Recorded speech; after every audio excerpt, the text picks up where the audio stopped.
Class, tapos na ba? Yes po, ma'am. Okay, number 1. Sino gusto magsagot? Gusto sumagot? Okay, si? Eskwela ba to? Eskwela or eskwela? Bridget? Okay, si Miss Eskwela. Okay. Anong number 1? Karapatang isilang o mabuhay. Ano sa tingin mo? Anong sagot? Check po. Check. Check. Okay, number 2. Si Miss Shahara.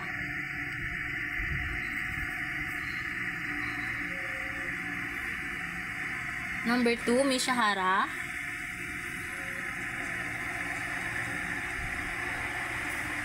Okay, si Miss... Check po. Check. Okay, check. Number 2, check. Number 3.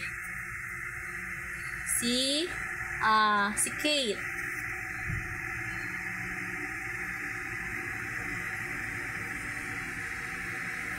Number 3. Check. Okay, check. Number 4.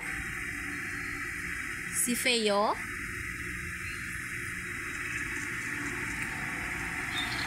Check po, ma'am. Okay, check. Then, karapatang magbigay ng sariling pananaw o opinion. Number 5. Si Miss Mama. Check po, ma'am. Okay, karapatang pumili ng sariling relihiyon. Lahat ng ito ay nasa ilalim ng pamahalaang demokrasya. Naintindihan ba? Opo. Okay, naintindihan na ba ang demokrasya at yung mga karapatang ating tinalakay? Yes, ma'am. Okay. Ngayon, bago tayo magtatapos sa ating talakayan, meron akong sa inyong takdang aralin na ating tatalakayin sa susunod na pagkikita.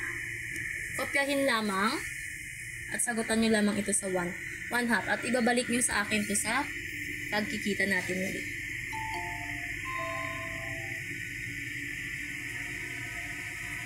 Kopyahin nyo lang or picturean nyo na lang.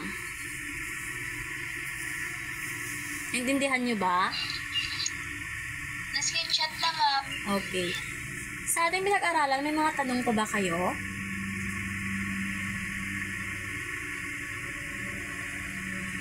May mga tanong pa ba kayo?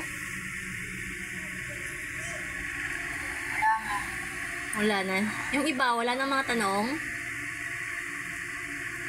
Wala na po. Okay, wala na. Kung gano'n, wala nang mga tanong. Okay, maraming salamat sa inyong pakikinig at sa inyong partisipasyon sa araw na ito.